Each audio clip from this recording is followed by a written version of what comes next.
Balikat, wala ka pa naman kita, pare. Inano ko naman sa'yo lahat. Tapos, kakuwin mo ko. Lakad na magpaligyan sa akin. Isang kasinungaling lang. Paano maniwala ka sa akin? Sinungaling lang na yun. Isang fake news yun. Hindi yun totoo, pare. Maniwala ka sa akin. Hindi na ako maniniwala sa'yo. Inano mo ako. Tinuring ba naman kitang pare? Kaibigan. Sa buong buhay ko, hindi ko naisip ang ano. Magkaroon lang ng kaibigan na kagaya mo. Pero lahat to isang panluloko lang. Isang kasinungalingan. Wala kang ano.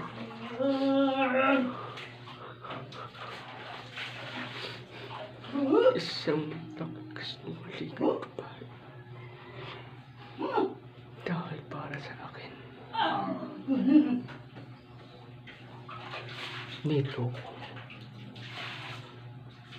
Pinagtaksilan mo na naman ako ulit.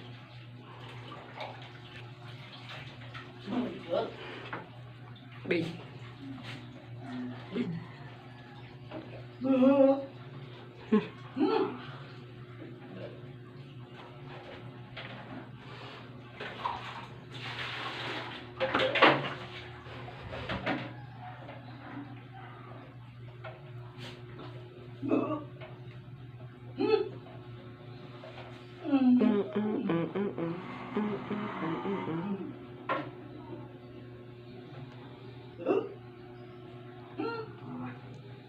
Hello, Manang.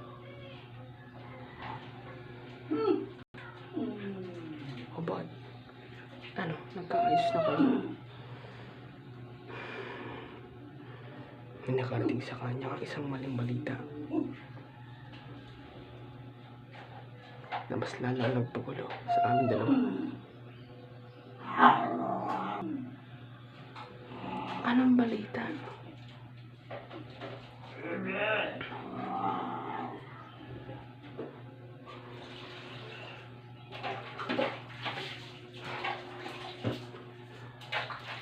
Hindi ko alam, Manang.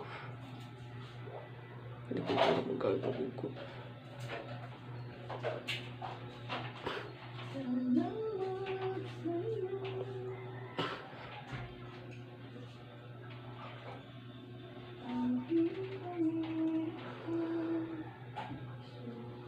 Pero may kapag-ayos pa sa kanya. Hindi ko alam, Manang. So, natatakot ako. Natatakot ako makapag-ayos sa kanya. Dahil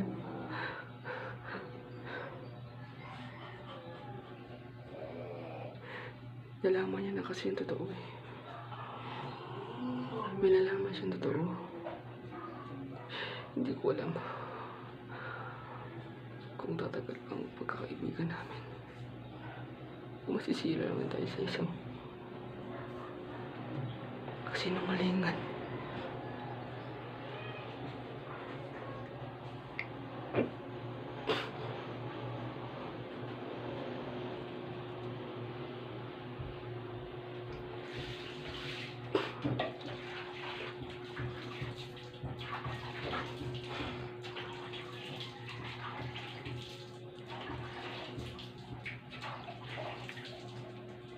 Sige, Manang. Tumawag ka na lang ulit.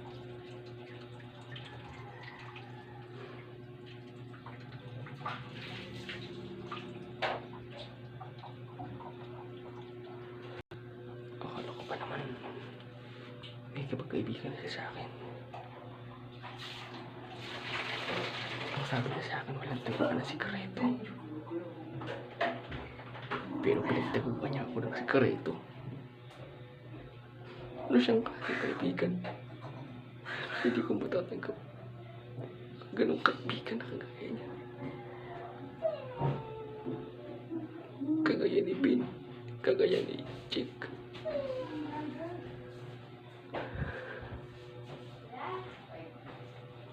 Pinipilit mo ko maging masama, Jake. Pinipilit mo. Pinipilit mo ko maging masama. Pinipilit mo ko maging masama, Jake. Sige. Ibibigay ko sa'yo. Ibibigay ko sa'yo. Ibibigay ko sa'yo. Ipapakita ko sa'yo kung gaano ko talaga ako kasama. Manda ka lang. Makikita mo na kung gaano ako kasama. Manda ka, Dick. Manda ka. Manda ka, Dick. Makikita mo.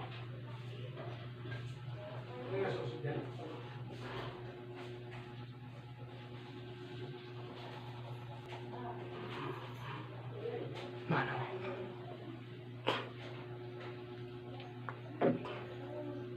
Ilang ano ko nang tinatawagan si Jake. Pero si Ben pero hindi niya sinasagot yung tawag. Wala, hindi siya doon sa bahay nila. Eh baka naman umalis. Lumabas ng bahay. Hindi nila nakita eh.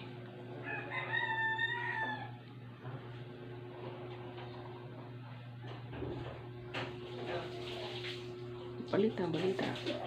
May natagpo ang patay malapit sa Drag Force. At sinasabi yung isang bangkay ang natagpuan doon. Si Ben.